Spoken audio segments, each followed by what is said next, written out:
Nama saya Dian Paramita. Tahun ini saya berusia 55 tahun.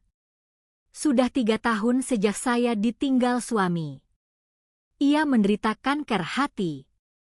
Berbagai operasi telah dilakukan, dan kami sudah berusaha semaksimal mungkin, tetapi akhirnya saya harus merelakannya pergi. Saat itu saya berusia 52 tahun, jadi bisa dibilang saya sudah cukup lama menjalani hidup sebagai janda. Syukurlah, suami saya telah membangun bisnis yang sukses, sehingga saya tidak punya masalah finansial. Saya tinggal sendirian di apartemen luas di pusat Jakarta Selatan dan tidak perlu khawatir soal uang seumur hidup. Orang-orang di sekitar saya sering merasa iri. Budian enak ya, hidupnya nyaman tanpa khawatir soal uang.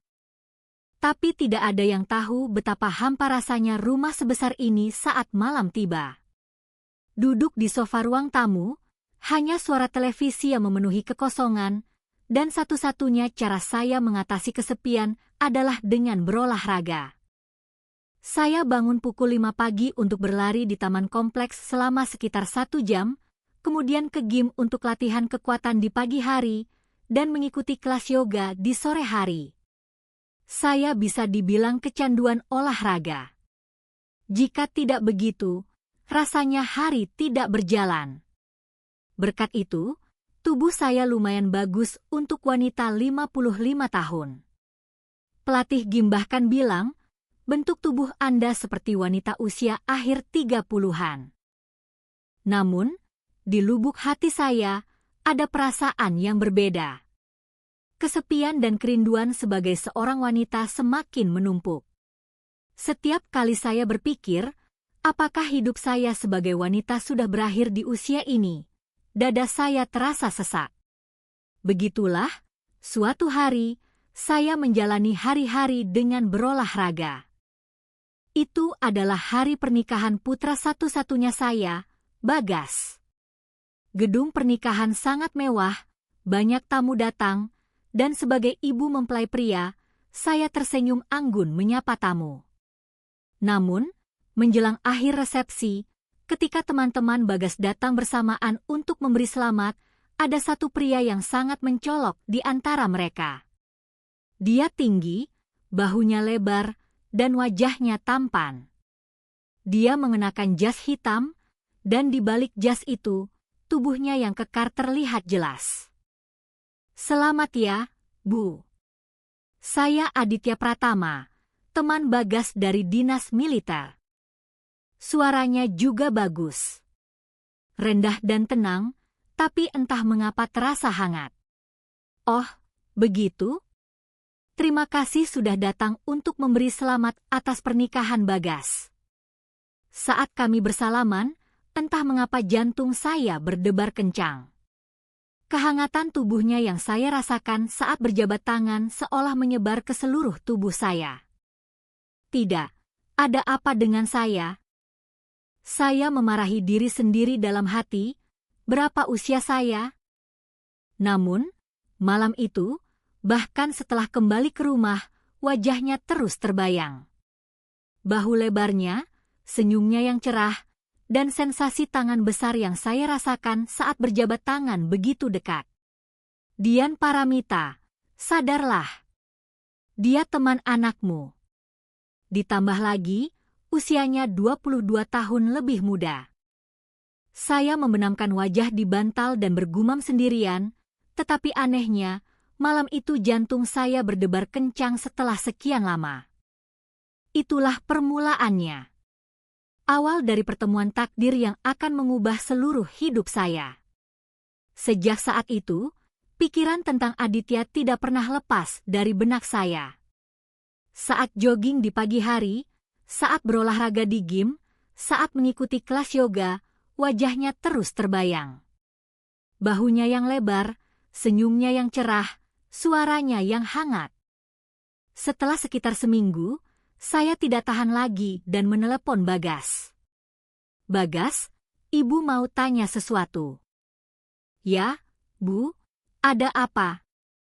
Dulu, saat pernikahanmu, ada temanmu yang tinggi dan tampan, Siapa namanya ya? Oh, siapa ya? Banyak sekali teman yang datang. Itu loh, yang pakai jas, bahunya lebar banget, suaranya bariton. Oh, maksud Ibu Aditya? Jantung saya rasanya jatuh. Iya, Aditya. Aditya Pratama. Dia kerja apa? Dia lulusan Universitas Olahraga dan sekarang jadi instruktur renang di pusat olahraga di kompleks kita. Aditya adalah satu-satunya teman seangkatan militer yang belum menikah. Oh, begitu. Pria setampan itu, kenapa belum menikah? Seketika, saya merasa Bagas sedikit ragu-ragu berbicara. Itu. Agak sulit saya ceritakan, Bu. Nanti saja saya ceritakan. Kenapa? Apa dia punya sifat aneh atau apa? Tidak, Bu. Hanya saja, agak memalukan untuk diceritakan. Nanti kalau ada kesempatan saya ceritakan. Setelah menutup telepon, pikiran saya semakin kacau. Mengapa dia satu-satunya teman yang belum menikah? Mengapa Bagas ragu-ragu berbicara? Apa dia tidak bisa berfungsi sebagai pria seperti kelihatannya? Atau ada masalah dengan kepribadiannya? Berbagai macam imajinasi muncul di benak saya. Namun, anehnya, semakin saya memikirkannya, semakin saya penasaran. Seperti buah terlarang, seolah-olah saya tidak boleh tahu, tetapi saya terus ingin tahu. Akhirnya, setelah beberapa hari merenung, saya memutuskan. Mari kita bertemu sekali saja. Berpura-pura saja bertemu secara tidak sengaja dan menyapa, maka perasaan ini akan berakhir. Menemukan pusat olahraga yang disebutkan Bagas tidak sulit. Itu adalah pusat olahraga besar di kompleks kami. Suatu sore, saya sengaja berjalan melewati pusat olahraga itu. Saya mengintip ke dalam melalui jendela kaca. Terlihat kolam renang, dan di dalamnya, Aditya terlihat sedang mengajar dengan pakaian renang. Tubuhnya yang basah, otot-ototnya yang kekar, wajahnya yang tersenyum cerah saat mengajar anak-anak. Ah, gila banget. Tanpa sadar, saya menghela napas. Melihat pemandangan itu, jantung saya berdebar kencang. Keesokan harinya, saya mendaftar kelas renang di pusat olahraga itu. Saya ingin belajar renang. Apakah les privat bisa? Ya, bisa. Hari apa yang Anda inginkan? Selasa dan Kamis sekitar pukul 2 siang. Saat saya menerima kartu pendaftaran, saya bertanya pada diri sendiri, apa yang sedang saya lakukan? Seorang janda 55 tahun mendaftar kelas renang hanya untuk melihat teman anaknya yang 22 tahun lebih muda. Tapi sudah tidak bisa dihentikan lagi. Pada hari pertama kelas, saat saya masuk ke kolam renang dengan pakaian renang, Aditya mengenali saya. Oh, Ibu. Yang dulu saya temui di pesta pernikahan Bagas. Ah, iya. Saya tidak tahu kalau kamu mengajar di sini. Kebetulan sekali ya. Itu adalah kebohongan. Pertemuan itu sudah direncanakan sepenuhnya. Tapi Aditya tersenyum tulus dan menyambut saya. Wah, kebetulan sekali. Saya akan mengajari Ibu dengan sungguh-sungguh. Terima kasih, Aditya. Mohon bantuannya. Sejak hari itu, 2 kali seminggu, saya mulai belajar renang dari Aditya. Awalnya, saya benar-benar hanya ingin belajar renang. Cukuplah hanya dengan melihat wajahnya. Nikmati saja kegairahan ini, dan seiring waktu akan terlupakan. Begitu pikir saya. Namun, semakin sering saya mengikuti kelas dan berinteraksi dengan Aditya, hati saya semakin dalam. Ibu, posisi Anda bagus sekali. Apakah Anda sering berolahraga sebelumnya? Iya.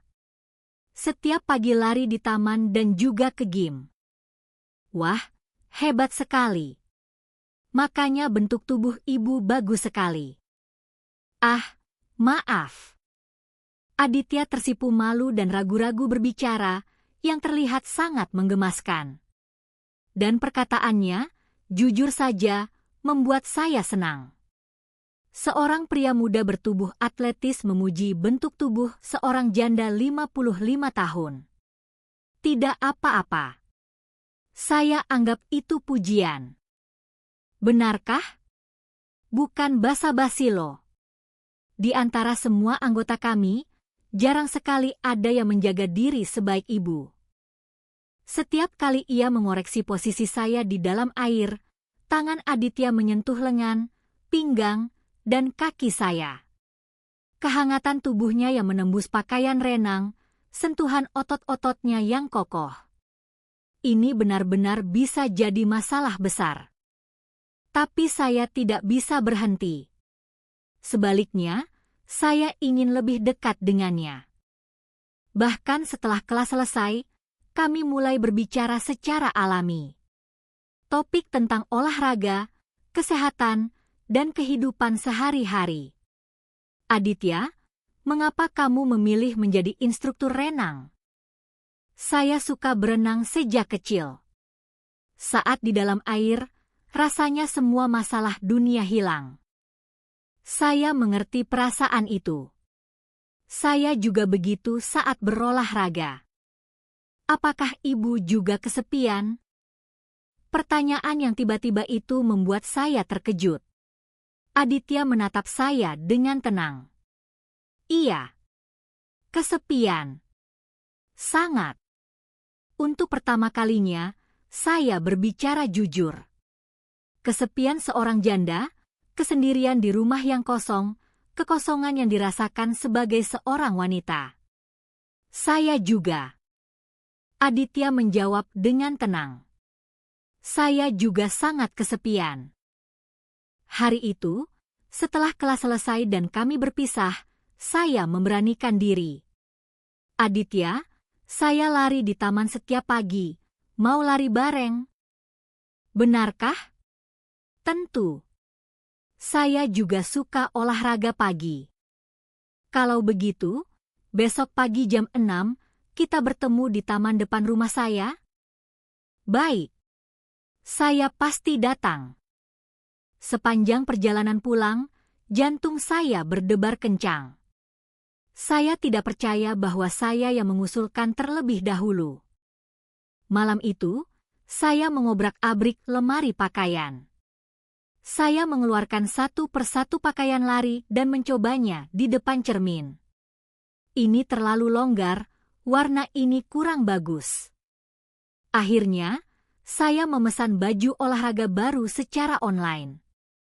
Pakaian yang memperlihatkan garis tubuh dengan indah, terutama legging yang menonjolkan bokong saya yang kencang. Apa yang sedang saya lakukan? Saya bertanya pada diri sendiri, tetapi tidak bisa berhenti. Saya bergumam pada diri sendiri sambil melihat pantulan di cermin, saya masih lumayan. Itu adalah perasaan yang sudah lama tidak saya rasakan. Kepercayaan diri sebagai seorang wanita, kegairahan, dan harapan. Begitulah, lari pagi saya dan Aditya dimulai. Keesokan paginya, saat saya berdiri di depan cermin dengan legging baru, detak jantung saya. Tepat pukul 6 pagi, Aditya sudah berdiri di pintu masuk taman.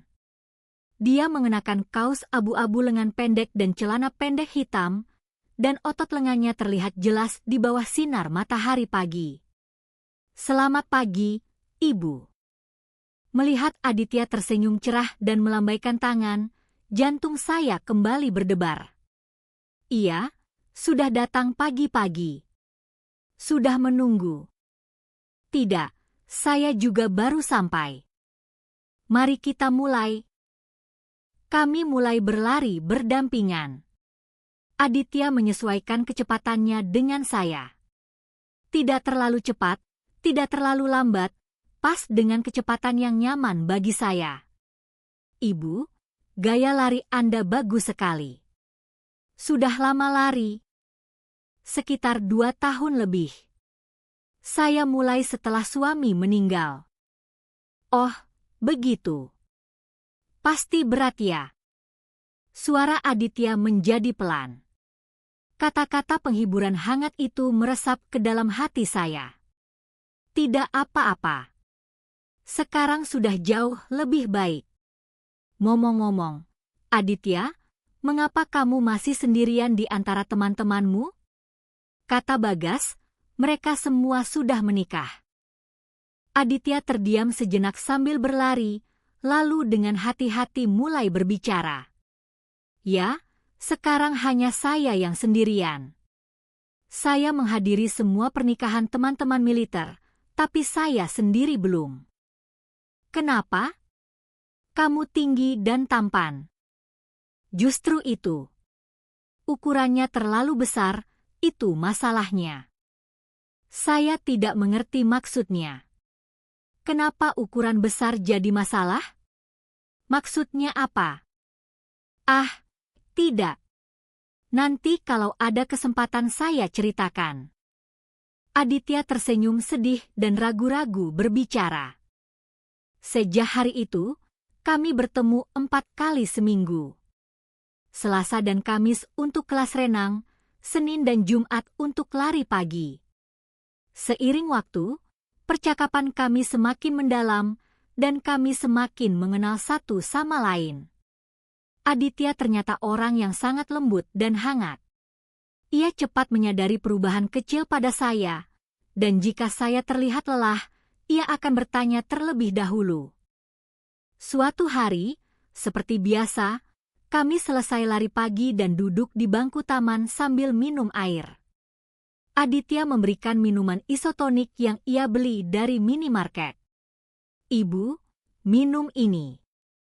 Terima kasih. Saat saya membuka dan minum kaleng minuman itu, Aditya yang sedang membuka kaleng minumannya sendiri, tangannya terpeleset dan minumannya tumpah. Tumpah tepat di bagian depan celana pendek hitamnya. Ah, sial. Oh, kamu tidak apa-apa. Saya segera mengeluarkan tisu dari tas dan memberikannya kepada Aditya. Basah ya. Cepat bersihkan. Aditya mencoba membersihkannya dengan tisu, tetapi karena pakaiannya cukup basah, sepertinya sulit. Tanpa sadar, saya mengulurkan tangan untuk membantunya. Biar saya bersihkan.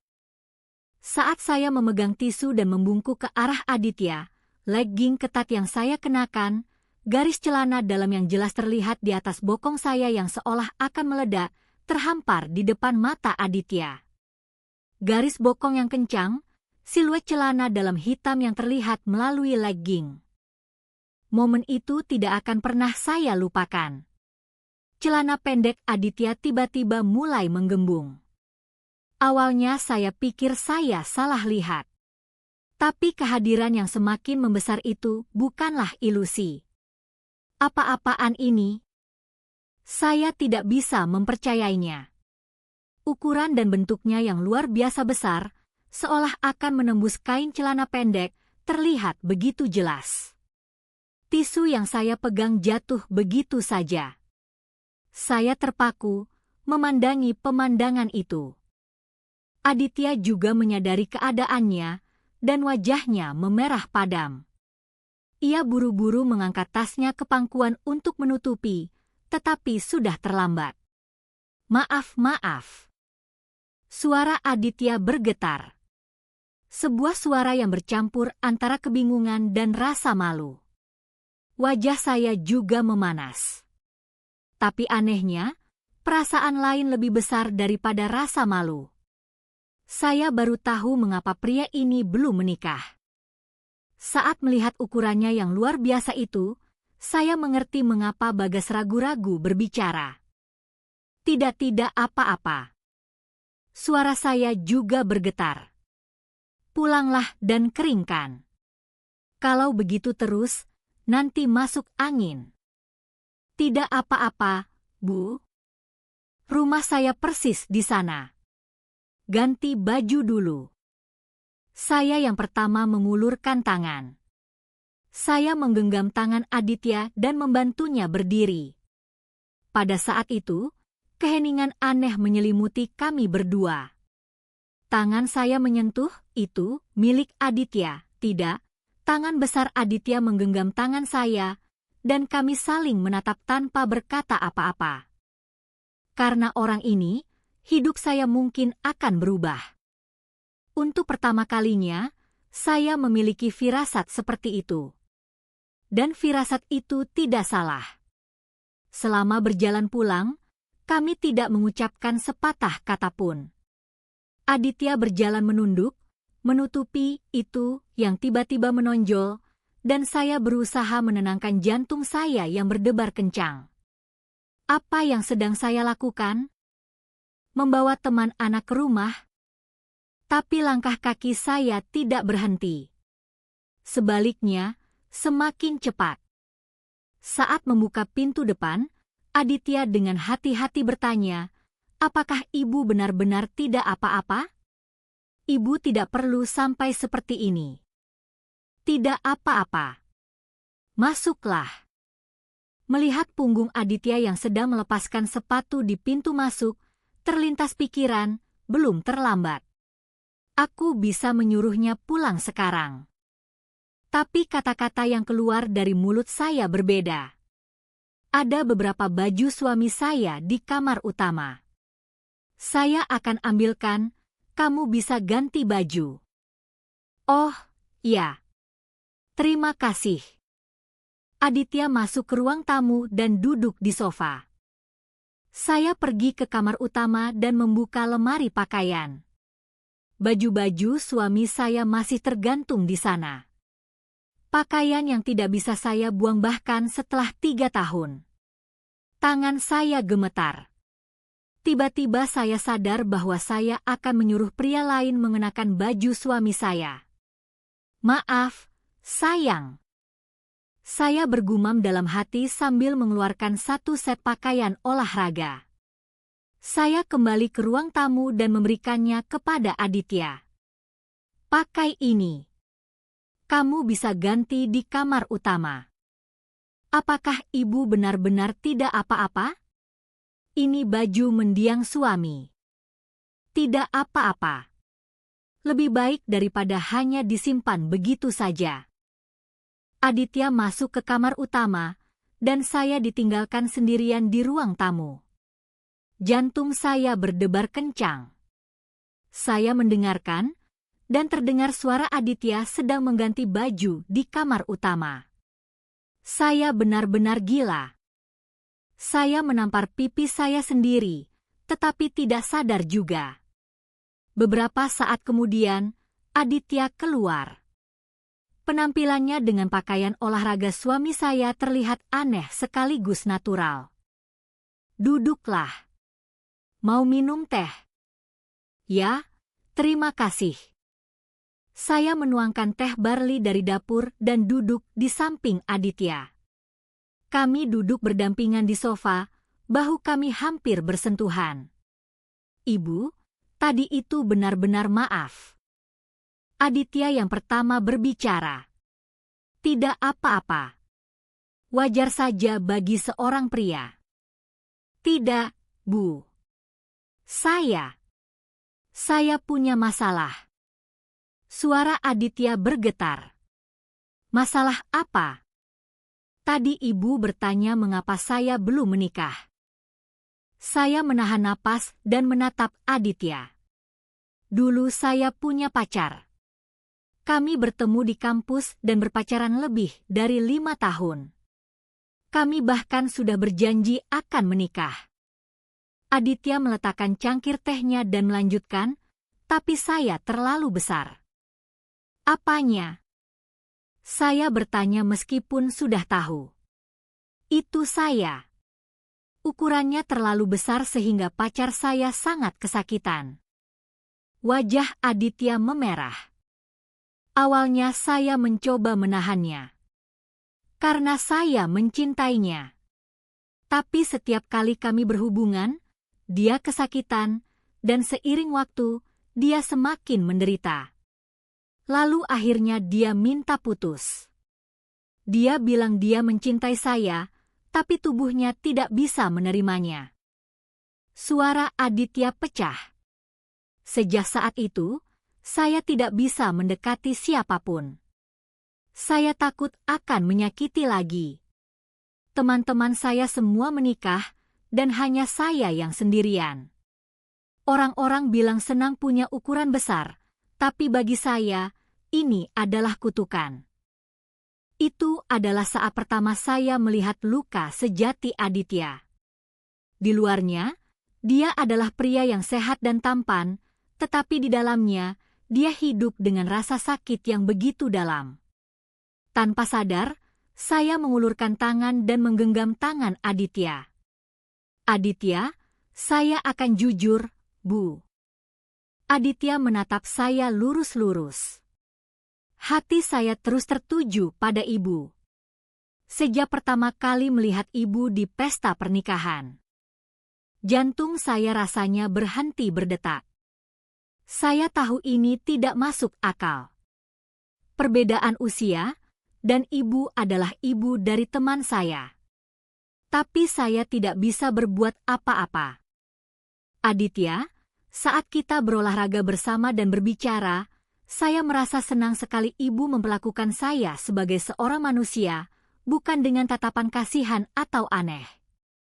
Air mata menggenang di mata Aditya.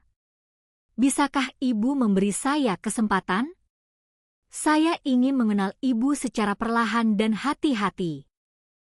Air mata juga membasahi mata saya.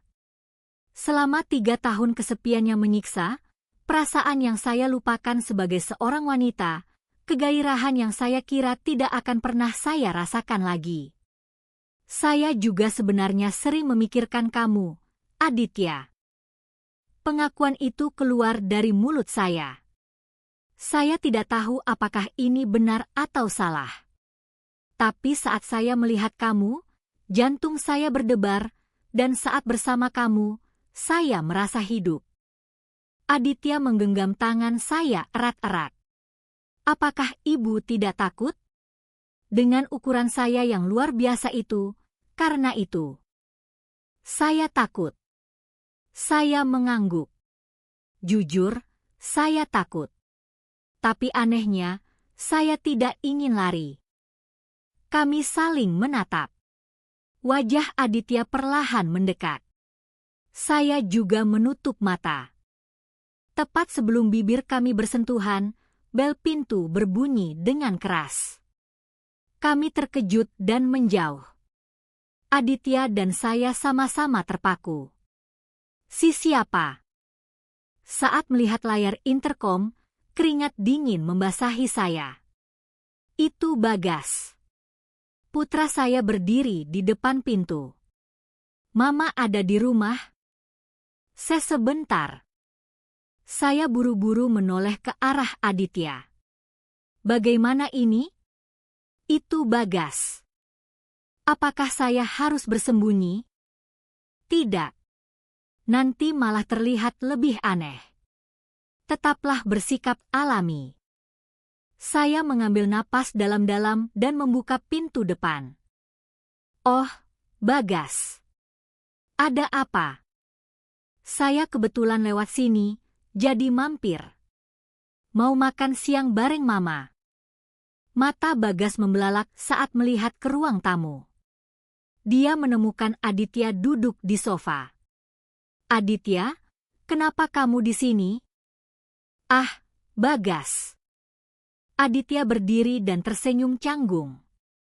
Kami kebetulan bertemu di taman, dan bajuku sedikit basah, jadi ibu menyuruhku mengeringkannya di sini. Saya segera menyela. Iya. Dia menumpahkan minuman saat berolahraga. Jadi, saya pinjamkan baju papa. Bagas melihat kami bergantian. Ekspresinya curiga, tetapi ia tidak bisa bertanya lebih lanjut. Oh, begitu. Tapi, bagaimana kamu bisa begitu akrab dengan Mama? Tidak, Bu. Hanya saja, dia datang untuk kelas renang, jadi kami saling kenal. Keheningan canggung menyelimuti. Nanti saja makan siangnya, Bagas. Mama hari ini ada janji. Janji apa? Mau bertemu Tante Wulan. Itu adalah kebohongan. Tapi saya ingin Bagas cepat pergi. Oh, begitu? Kalau begitu saya pamit dulu. Aditya, sampai jumpa lagi. Iya. Setelah Bagas pergi dan pintu tertutup, saya dan Aditya menghela napas lega. Bahaya sekali, gumam Aditya. Iya.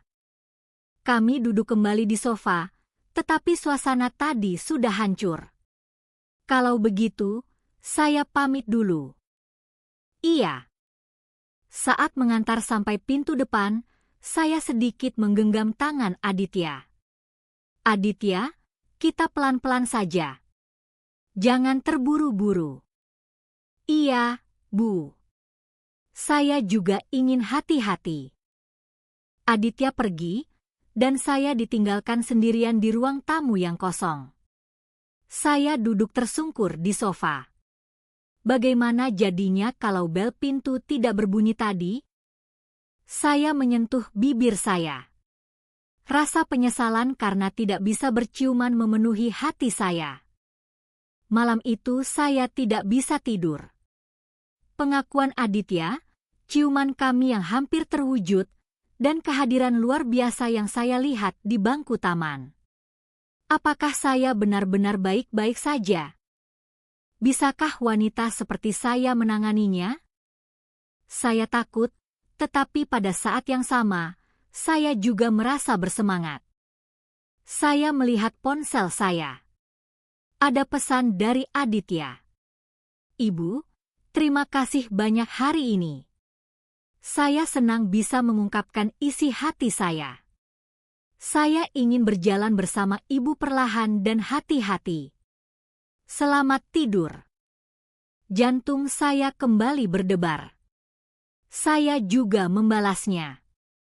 Saya juga berterima kasih. Istirahatlah dengan tenang, Aditya. Begitulah hubungan hati-hati kami dimulai.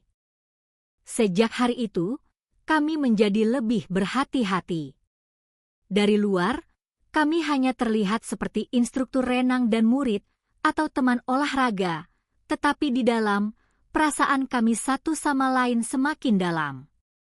Ketika Aditya mengoreksi posisi saya saat kelas renang, sentuhannya terasa berbeda dari sebelumnya. Lebih hangat, lebih lembut, dan lebih hati-hati. Ibu, luruskan lagi tangannya.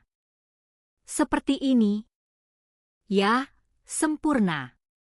Saat tangan Aditya menggenggam lengan saya di dalam air, kami sempat bertatapan mata. Perasaan yang terpancar di momen singkat itu. Lari pagi juga terus berlanjut. Waktu kami berlari bersama dan duduk di bangku taman untuk berbicara adalah momen paling membahagiakan dalam sehari. Ibu, akhir-akhir ini wajah ibu terlihat lebih cerah. Benarkah? Mungkin efek olahraga. Tidak, ibu terlihat semakin cantik. Wajah saya memerah mendengar perkataan jujur Aditya. Di usia seperti ini, apa artinya cantik? Usia tidak penting. Ibu memang cantik. Setiap kali saya mendengar kata-kata seperti itu, jantung saya berdebar. Rasanya seperti hidup kembali sebagai seorang wanita. Setelah sekitar sebulan, Aditya datang dengan sebuah tawaran khusus.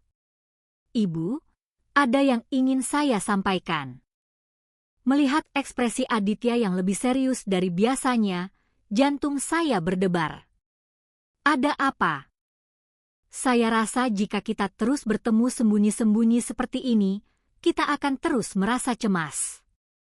Ada sebuah penginapan yang tenang di tepi pantai Sanur. Bagaimana kalau kita menghabiskan 1 atau 2 hari di sana bersama? Tanpa perlu khawatir dengan pandangan orang lain, hanya kita berdua. Jantung saya berdebar kencang. Perjalanan ke Sanur, berdua saja di penginapan. Saya tahu apa artinya itu. Aditya, itu. Saya tidak bermaksud memaksakan apapun.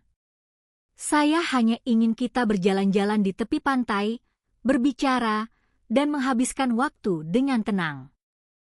Tatapan Aditya tulus. Akan saya pikirkan. Malam itu saya tidak bisa tidur. Haruskah saya pergi? Haruskah saya tidak pergi? Jika saya pergi, hubungan kami bisa mencapai titik tidak bisa kembali. Bagaimana jika Bagas mengetahuinya? Bagaimana jika orang-orang di sekitar saya mengetahuinya? Namun, di sisi lain, terlintas pikiran bahwa ini mungkin kesempatan terakhir. Usia 55. Masa muda sudah lewat. Berapa tahun lagi saya bisa merasakan kegairahan seperti ini? Saya bertanya kepada teman olahraga saya, Mbak Ulan, dengan hati-hati. Mbak, kalau misalnya ada pria yang usianya jauh di bawah suka sama aku, gimana menurut Mbak? Seberapa jauh? 20 tahun lebih. Mbak Ulan menatap saya dengan terkejut. Dian, apa jangan-jangan kamu? Tidak, Mbak. Hanya penasaran saja. Pasti orang-orang di sekitar akan banyak bicara. Tapi, Dian, Mbak Ulan memasang ekspresi serius, hidup ini cuma sekali. Daripada menyesal karena tidak mencoba, lebih baik mencoba dan menyesalinya. Kata-kata itu menggerakkan hati saya. Setelah 4 hari merenung, saya mengirim pesan kepada Aditya. Baik, kita pergi ke Sanur. Jumat minggu itu, saya membawa sebuah koper kecil menuju stasiun Gambir. Saya bertemu Aditya di dalam kereta. Aditya juga hanya membawa sebuah tas kecil. Kami duduk berdampingan. Kereta berangkat, dan Jakarta semakin menjauh. Apakah ibu gugup?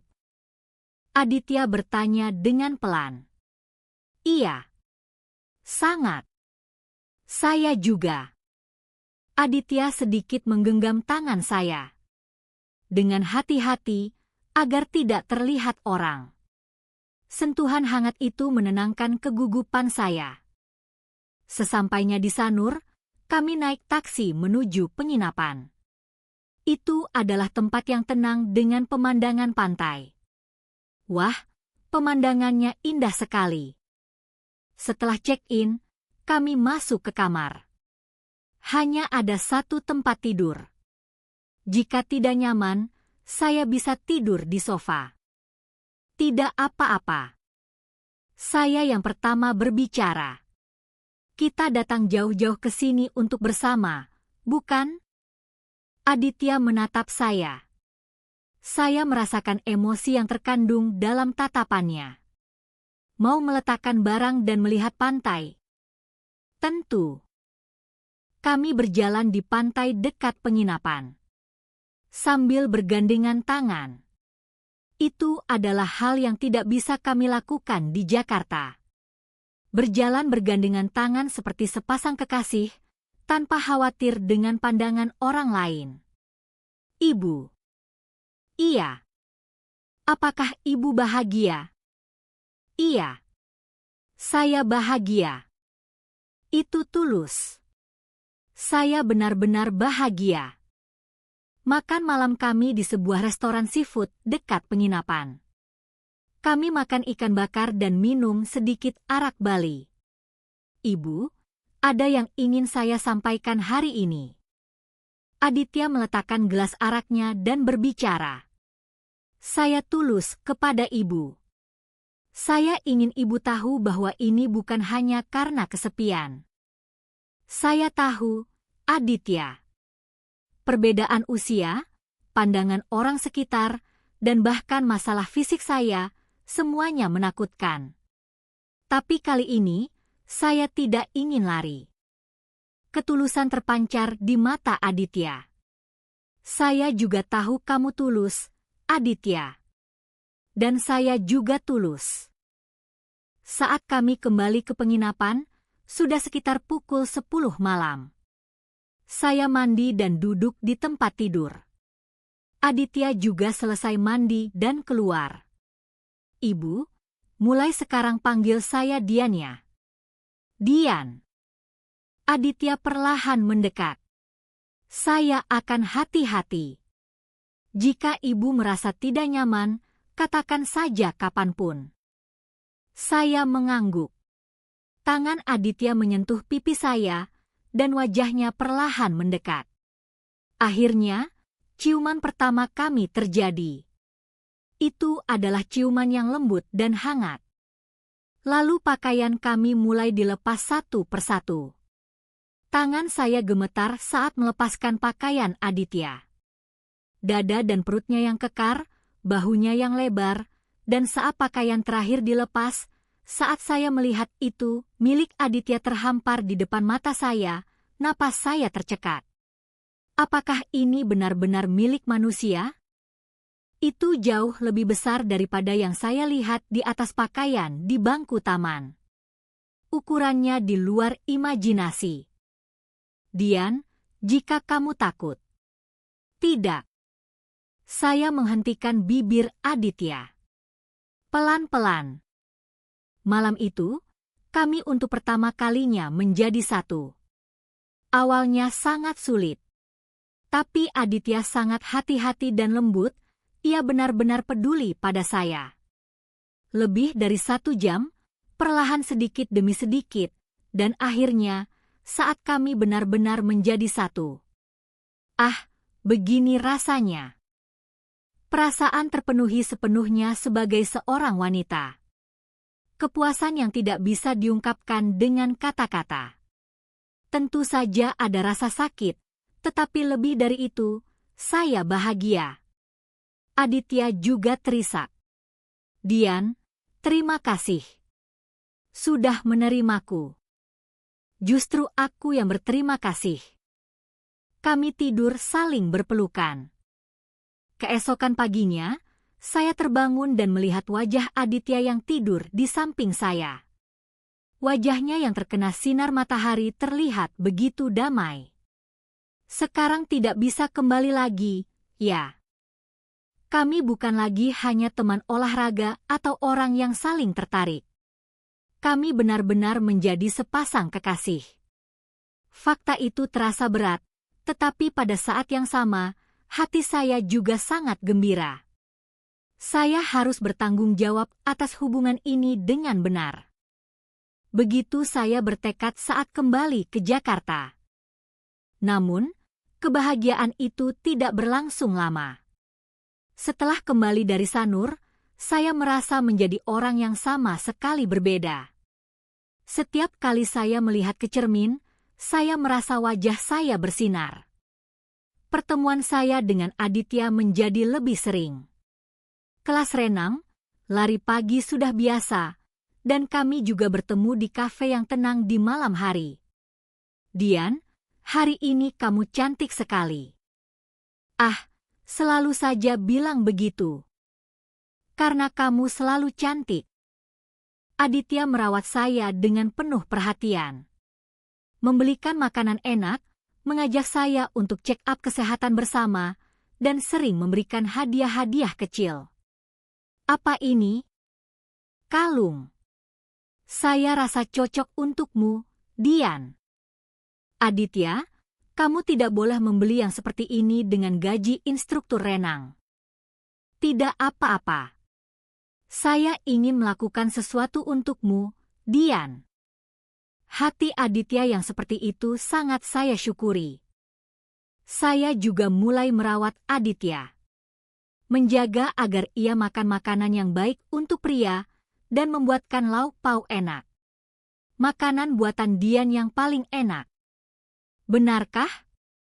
Lain kali mau dibuatkan apa? Semua yang Dian buat, saya suka. Kami saling mengisi kekosongan satu sama lain. Namun, kami sangat berhati-hati. Menghindari pandangan orang dan berusaha agar Bagas tidak mengetahuinya. Tapi kesalahan dimulai dari hal kecil. Suatu hari, Bagas dan istrinya, Vina, mampir ke rumah. Tiba-tiba mereka datang untuk makan malam. Bu, makan malam bersama hari ini. Iya, terima kasih. Ibu akan ambilkan beberapa lauk. Saya pergi ke dapur dan membuka kulkas. Lalu, dari ruang tamu terdengar suara Vina. Ibu, ini apa? Sebuah struk jatuh, dan jantung saya berdegup kencang. Saya buru-buru keluar ke ruang tamu, dan Vina memegang selembar kertas di atas meja makan. Itu adalah struk penginapan di Sanur. Ah, saya tidak membersihkannya dengan benar. Ah, itu penginapan yang saya kunjungi bersama Mbak Wulan. Saya segera berbohong, tetapi tatapan Vina menjadi tajam. Bu, tapi tanggal ini 2 minggu yang lalu, kan? Saya dengar Tante Wulan waktu itu pergi ke Bali. Otak saya kosong. Saya waktu itu menelepon Tante Wulan. Ingin menyapa setelah lama tidak bertemu. Dia bilang sedang liburan di Bali. Bagas menyela. Ma, jangan-jangan Mama pergi dengan siapa? Mulut saya terkunci. Jangan-jangan sendirian, kan? Vina melihat struk itu dengan lebih detail dan berkata, Ibu, tapi ini penginapan khusus pasangan yang terkenal di Sanur. Mereka tidak menerima pemesanan untuk orang yang sendirian. Mama. Suara Bagas meninggi. Dengan siapa Mama pergi sebenarnya? Hanya teman. Teman siapa? Pacar. Vina bertanya dengan lugas. Tidak. Tepat saat itu, ponsel saya berdering. Ada pesan dari Aditya, dan kebetulan ponsel saya ada di atas meja makan. Mata Vina melirik ke layar ponsel. Dian, mau makan malam bersama hari ini? Aku kangen. Pengirimnya adalah Aditya. Mama, jangan-jangan dengan temanku Aditya? Bagas menatap saya dengan ekspresi tidak percaya. Bagas, benarkah, Ma? Dengan temanku? Suara Bagas bergetar. Apa ibu harus menjelaskannya sekarang? Tentu saja. Ada apa sebenarnya? Kenapa pergi ke Sanur dengan temanku? Saya menghela napas panjang. Aku pacaran dengan Aditya.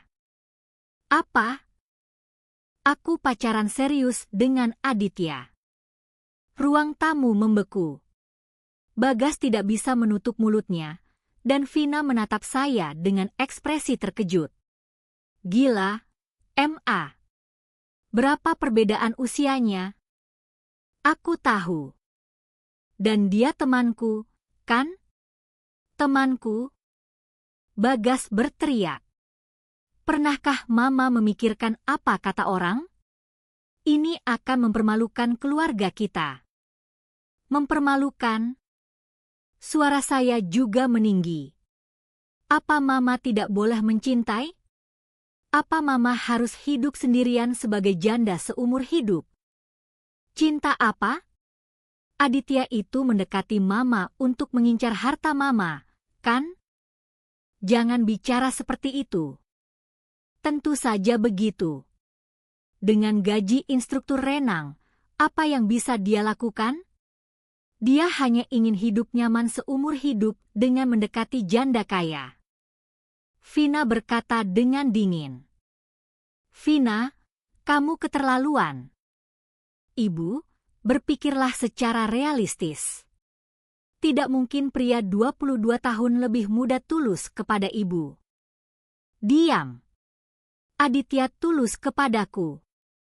Bisakah ibu membuktikannya? Ibu, apakah ibu pernah memberinya uang? Membelikan sesuatu? Itu adalah hadiah. Lihat, sudah dimulai. Vina menoleh ke arah Bagas. Sayang, kalau begini terus, semua harta bisa habis. Kita harus melakukan sesuatu. Ma, jujur saja. Berapa yang sudah Mama berikan? Bagas mendesak. Bukan begitu. Aditya bukan orang seperti itu. Bagaimana Mama tahu? Seberapa kenal Mama dengan Aditya? Lebih kenal daripada kalian. Saya juga tidak bisa menahan diri dan berteriak. Aditya anak yang baik. Dia tulus kepadaku, dan aku juga tulus kepadanya.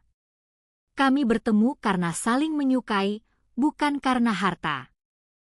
Kalau begitu, Mama akan menikah dengannya? Vina bertanya dengan dingin. Itu tidak mungkin, kan? Kalian akhirnya hanya akan berhubungan sembunyi-sembunyi. Itu bukan ketulusan. Mulut saya terkunci. Bagas menghela napas dan berkata, Ma, tolong sadarlah. Hubungi Aditya dan minta dia untuk putus.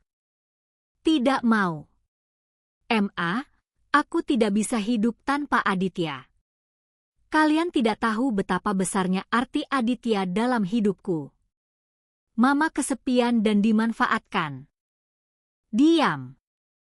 Tepat saat itu, bel pintu berbunyi. Saya melihat interkom, itu Aditya. Dia datang karena janji makan malam. Bu, ini saya. Bagas langsung berdiri dan pergi ke pintu depan. Tanpa sempat saya hentikan, Bagas membuka pintu. Hei, Aditya Pratama. Bagas. Wajah Aditya membeku. Apa yang sedang kamu lakukan dengan ibuku? Itu. Jujur saja. Kamu mendekati ibuku untuk mengincar hartanya, kan? Tidak, Bagas. Aku sungguh. Diam. Ketulusan apa? Bagas mencengkeram kerah baju Aditya. Jangan sentuh ibuku, dasar pengemis yang mengincar harta. Bagas.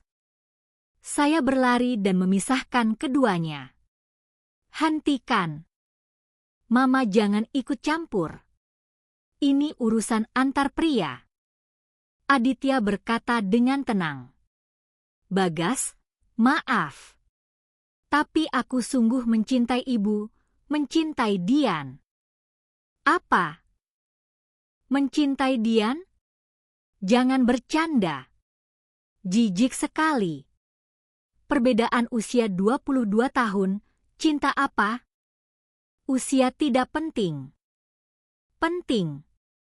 Dan kamu temanku. Bagaimana bisa kamu melakukan itu kepada ibu temanmu?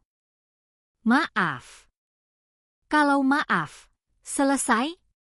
Putus sekarang. Sekarang juga. Aditya menatap saya. Matanya penuh kesedihan. Dian, ibu sekarang pilih. Anakmu atau Aditya? Bagas memberi ultimatum. Jika ibu memilih Aditya, saya akan memutuskan hubungan dengan ibu selama 2 tahun. Saya tidak akan pernah bertemu ibu lagi, dan saya tidak butuh harta. Bagas, pilih sekarang. Saya melihat Aditya dan Bagas bergantian. Anak saya dan cinta saya. Bagaimana saya bisa memilih? Tapi tatapan Bagas begitu tegas. Ia benar-benar terlihat akan memutuskan hubungan. Aditya. Saya menatap Aditya dengan suara bergetar. Maaf. Wajah Aditya berubah sedih. Kita sampai di sini saja. Dian.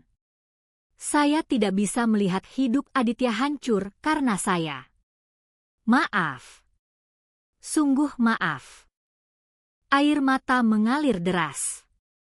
Mata Aditya juga berkaca-kaca. Baiklah.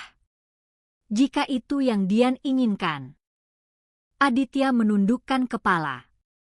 Selama ini saya sangat bahagia. Berkat Dian, saya juga merasa hidup kembali. Saya juga bahagia. Semoga kamu sehat selalu. Aditya naik lift dan menghilang. Melihat punggungnya, hati saya terasa hancur. Setelah pintu tertutup, saya duduk tersungkur dan menangis. Mama. Bagas mendekat, tetapi saya menepisnya. Pergi. Pergi kalian semua. Ma, ini demi kebaikan Mama. Bukan demi kebaikanku. Ini demi harga diri kalian. Mama, pergi. Pergi kalian semua. Bagas dan Vina pergi, dan saya ditinggalkan sendirian di ruang tamu yang kosong. Rasa kehilangan yang lebih besar daripada saat saya kehilangan suami 3 tahun lalu membanjiri saya. Malam itu saya tidak bisa tidur, saya melihat foto-foto yang saya ambil bersama Aditya. Kami tertawa di pantai Sanur, kami duduk berdampingan di bangku taman, kami berfoto bersama di kolam renang. Apakah ini akan berakhir seperti ini? 1 minggu setelah perpisahan. Saya kembali mengisi hari-hari saya dengan olahraga seperti sebelumnya. Lari pagi, gym, yoga. Rutinitas yang sama. Tapi berbeda dari sebelumnya. Setiap kali saya duduk di bangku taman, kenangan bersama Aditya terlintas, dan setiap kali saya melihat ke cermin di gym, saya mendengar suara Aditya yang berkata, bentuk tubuh ibu bagus sekali. Saya tidak bisa pergi ke kolam renang. Karena Aditya ada di sana. Dian, kenapa kamu akhir-akhir ini? Wajahmu terlihat sangat kuyu. Mbak Wulan bertanya dengan cemas. Tidak apa-apa, Mbak. Tidak apa-apa bagaimana? Ada apa? Ceritakan padaku. Akhirnya, saya menceritakan semuanya. Pertemuan saya dengan Aditya, perjalanan ke Sanur, dan bagaimana Bagas mengetahuinya. Mbak Wulan mendengarkan dengan seksama lalu menghela napas. Jadi, akhirnya kalian putus? Iya. Tidak bisa berbuat apa-apa. Bagas bilang akan memutuskan hubungan selama 2 tahun. Dian. Mbak Wulan menggenggam tangan saya. Kamu menyesal sekarang, kan? Iya. Saya mengaku jujur. Setiap hari saya menyesal. Mengapa saya membiarkan Aditya pergi? Mengapa saya menyerah pada perkataan Bagas? Kalau begitu, bertemu lagi dengannya. Tidak bisa, Mbak. Bagas. Ini hidup Bagas atau hidupmu? Suara Mbak Wulan tegas. Dian, kamu tidak bisa membungkam mulut orang. Apapun yang mereka katakan, gosip akan tetap ada. Tapi yang penting, kamu yang menjalani hidupmu sendiri. Tapi dia anakku. Anak juga penting. Tapi anakmu sudah menikah dan membangun keluarganya sendiri. Sekarang kamu tidak hanya harus menjadi ibu, tetapi juga harus hidup sebagai seorang wanita. Kamu sekarang 55 tahun. Berapa tahun lagi kamu bisa merasakan cinta seperti ini? Kata-kata Mbak Wulan menembus hati saya. Apakah kamu tulus pada Aditya? Iya. Saya tulus. Kalau begitu sudah cukup. Kamu tahu sendiri bahwa itu bukan karena harta. Tapi Bagas. Bagas juga akan mengerti seiring waktu. Dia marah sekarang, tapi kalau kamu benar-benar bahagia, dia akhirnya akan menerimanya. Malam itu, setelah pulang ke rumah, saya menyalakan ponsel. Sudah seminggu sejak pesan terakhir dari Aditya. Dian, istirahatlah dengan tenang. Semoga selalu bahagia. Itu adalah yang terakhir. Jari-jari saya gemetar, tetapi akhirnya saya tidak bisa mengirim pesan. Beberapa hari lagi berlalu. Ada telepon dari Bagas. "Ma, ini saya." "Iya." "Bagaimana kabar Mama akhir-akhir ini?" "Begitulah." "Ma, saya juga sudah memikirkannya. Saya rasa saya terlalu keterlaluan. Meskipun saya tahu Mama kesepian." "Tidak, Bagas. Kata-kataku yang benar." "Tapi Ma, jujur saja, saya tidak tahu apakah Aditya itu tulus atau tidak." Bagas menghela napas. "Tapi jika Mama benar-benar bahagia, bagi saya itu sudah cukup." "Bagas." "Tapi Ma, tolong hati-hati. Masalah harta benar-benar harus diperhatikan." "Baiklah." Saya menutup telepon dan kembali menangis. Bagas sepertinya sedikit melunak, tetapi ia masih tidak percaya pada Aditya. Dan saya sendiri tidak bisa memastikan. Apakah Aditya benar-benar mencintai saya? Atau apakah dia memanfaatkan janda yang kesepian? Keraguan mulai muncul. Begitulah, 1 bulan berlalu. Suatu hari, saya tidak sengaja melihat sebuah iklan di internet. Danyang, Jawa Tengah. Penginapan penyembuhan di desa yang tenang, bersantai dengan kolam renang kecil.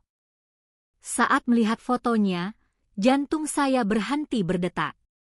Orang yang tampil sebagai pengelola kolam renang penginapan itu adalah Aditya. Tangan saya gemetar. Aditya sudah meninggalkan Jakarta. Saya masuk ke situs web penginapan. Ada foto-foto yang diunggah. Desa pedesaan yang damai, kolam renang kecil, kamar-kamar yang bersih, dan ada profil Aditya. "Halo. Saya Aditya Pratama. Saya bekerja sebagai instruktur renang di Jakarta, lalu saya datang ke sini karena ingin menyediakan tempat istirahat bagi orang-orang di tempat yang lebih tenang. Datanglah dengan hati yang tenang." Hati saya sakit. Aditya juga telah meninggalkan Jakarta.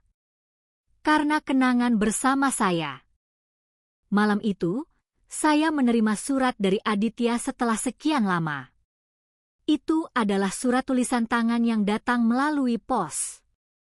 Kepada Dian. Saya tidak tahu bagaimana kabar Dian. Saya telah meninggalkan Jakarta dan sekarang mengelola sebuah penginapan kecil di Danyang, Jawa Tengah. Harta Dian, saya tidak butuh sepeser pun. Mungkin justru itu yang membuat kita semakin menjauh.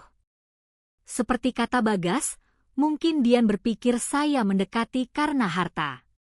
Tapi saya ingin Dian tahu ketulusan hati saya. Waktu yang saya habiskan bersama Dian adalah momen paling membahagiakan dalam hidup saya. Untuk pertama kalinya, saya tahu apa artinya mencintai seseorang sepenuhnya. Meskipun kita tidak bisa bersama, jika saya bisa menjadi musim yang hangat sesaat dalam hidup Dian, itu sudah cukup. Semoga Dian sehat dan bahagia selalu. Saya akan selalu mendukung Dian. Hormat saya. Aditya Pratama. Air mata saya tidak berhenti mengalir saat membaca surat itu. Aditya, kamu benar-benar tulus, ya. Aku benar-benar bodoh. Malam itu saya tidak bisa tidur. Kata-kata Mbak Wulan terus terngiang. Hidupku adalah milikku.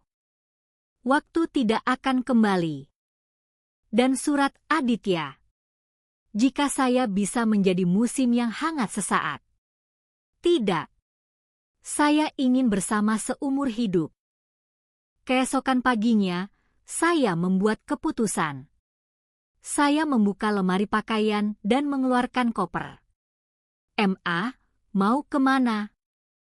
Bagas yang kebetulan mampir bertanya. "Danyang." "Danyang? Kenapa?" "Mau menemui Aditya." Wajah Bagas membeku. "Mama masih berpikir begitu?" "Iya. Masih." "Mama." "Bagas, maaf. Tapi Mama juga seorang wanita. Mama tidak bisa terus hidup hanya sebagai ibu. Bukankah kamu juga mencintai Vina meskipun orang-orang di sekitarmu mengatakan apapun?"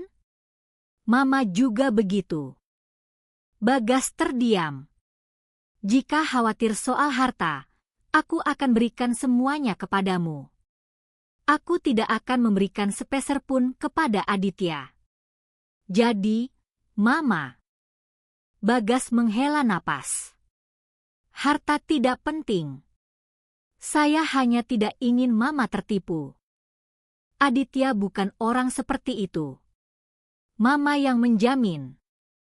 "Apakah Mama benar-benar bahagia dengan Aditya?" "Iya. Saya sangat bahagia." Bagas mengangguk. "Baiklah. Pergilah. Tapi Ma, nanti jangan menyesal ya. Karena ini pilihan Mama. Aku tidak akan menyesal. Sama sekali tidak." Saya memeluk Bagas. "Terima kasih, anakku. Bahagia selalu, Ma." Saya menyeret koper dan menuju stasiun Gambir. Tangan saya gemetar saat membeli tiket kereta tujuan Danyang. Apakah saya melakukan ini dengan benar? Tapi saya tidak menoleh ke belakang. Karena saya sudah memutuskan. Saya masuk ke dalam kereta. Jakarta semakin menjauh, dan pemandangan di luar jendela mulai berubah. Kota menghilang, dan gunung serta ladang terhampar. Apakah Aditya akan menerimaku?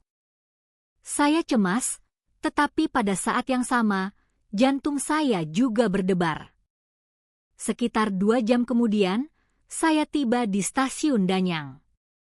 Saya naik taksi dan menyebutkan alamat penginapan Aditya. "Tolong ke alamat ini." "Oh, di sana ya.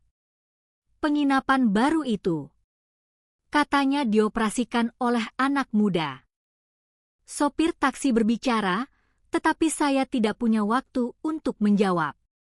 Saya melihat keluar jendela dan memikirkan apa yang akan saya katakan saat bertemu Aditya. Saya harus bilang maaf. Dan mengajak untuk memulai lagi. Sekitar 30 menit perjalanan, kami tiba di desa yang tenang. Ini dia. Saat saya turun dari taksi, pemandangan desa yang tenang terlihat. Dan agak jauh, terlihat bangunan penginapan kecil. Saya menyeret koper dan berjalan perlahan. Saat saya masuk ke halaman penginapan, terlihat kolam renang. Kolam renang yang kecil tapi terawat dengan baik. Dan di samping kolam renang, terlihat Aditya sedang membersihkan.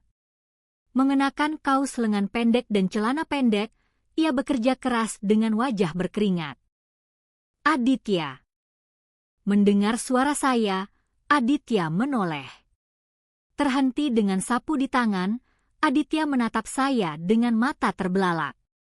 "Dian." "Iya. Ini aku." Aditya menjatuhkan sapunya. "Bagaimana? Kenapa di sini?" "Aku datang menemuimu." Air mata menggenang. "Aku sudah menerima suratmu. Dan aku minta maaf. Sungguh maaf." Aditya perlahan mendekat. "Dian." "Bagas?" "Bagas sudah mengizinkan. Dia menyuruhku pergi." "Benarkah?" "Iya." Lalu, saya meletakkan koper dan mendekati Aditya. Bisakah kita memulai lagi? Air mata menggenang di mata Aditya. Apakah Dian sungguh-sungguh? Benarkah dengan saya? Sungguh. Aku tidak bisa hidup tanpamu, Aditya. Aditya memeluk saya erat-erat. Saya juga tidak bisa hidup tanpa Dian. Kami berpelukan cukup lama. Tanpa kata-kata, hanya merasakan kehangatan satu sama lain. Ngomong-ngomong, Dian, bagaimana kamu bisa sampai di sini? Aku melihat iklan penginapan di internet. Yang ada fotomu. Ah! Aditya tersenyum malu.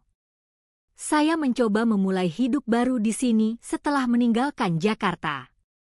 Mencoba melupakan Dian. Tapi tidak bisa. Aku juga sama. Kami bergandengan tangan dan masuk ke dalam penginapan. Interior yang bersih, ruang tamu dengan suasana hangat. Kamu mendekorasinya sendirian? Iya. Saya melakukannya selama sebulan. Hebat. Aditya menggenggam tangan saya erat-erat. Dian, saya tidak butuh harta. Penginapan kecil seperti ini sudah cukup. Aku tahu, aku juga tahu. Saya mencium bibir Aditya. Kehangatan, kerinduan, cinta yang sudah lama tidak saya rasakan. Dian, mau tinggal bersamaku di sini? Iya. Kita tinggalkan Jakarta dan tinggal bersama di sini. Di tempat yang tenang dan damai. Sesekali Bagas bisa datang menjenguk, kan? Kita berdua mengelola penginapan di sini, mau? Melihat tatapan serius Aditya, hati saya dipenuhi kebahagiaan. Akan kupikirkan. Pikirlah pelan-pelan. Aku akan menunggu. Malam itu, kami menghabiskan waktu bersama di kamar penginapan. Saat saya kembali berada di pelukan Aditya setelah sekian lama, akhirnya saya merasa seperti pulang ke rumah. Dian, aku mencintaimu. Aku juga mencintaimu, Aditya. Malam itu kami kembali menjadi satu. Lebih dalam dan lebih intim daripada di Sanur. Keesokan paginya, saya terbangun oleh sinar matahari. Aditya tidur dengan damai di samping saya. Bisakah saya menghabiskan sisa hidup saya dengan pria ini? Saya melihat keluar jendela, pegunungan dan ladang yang indah terhampar. Pemandangan yang tenang dan damai, berbeda dengan hiruk-pikuk kota. Bagaimana jika saya tinggal di sini bersama Aditya? Saya mulai berpikir serius.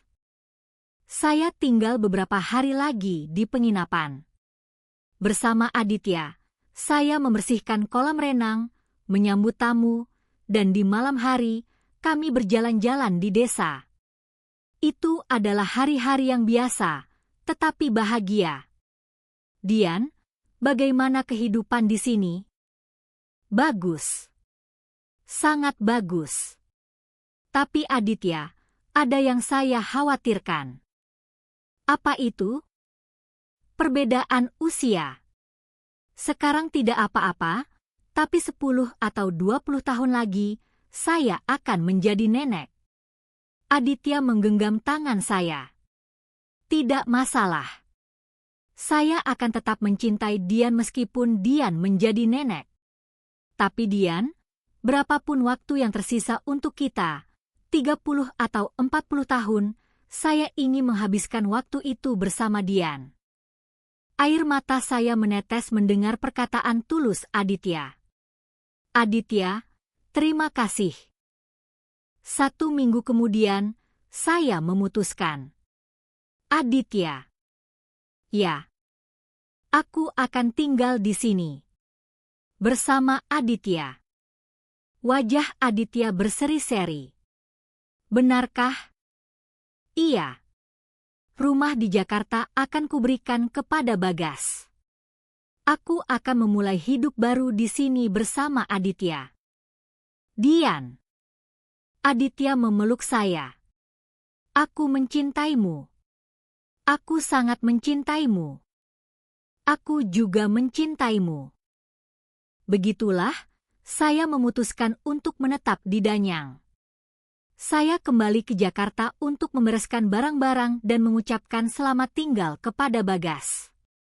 Ma, apakah Mama benar-benar akan pergi? Iya. Mama juga ingin mencoba menjalani hidup Mama sendiri. Bahagia selalu, Ma.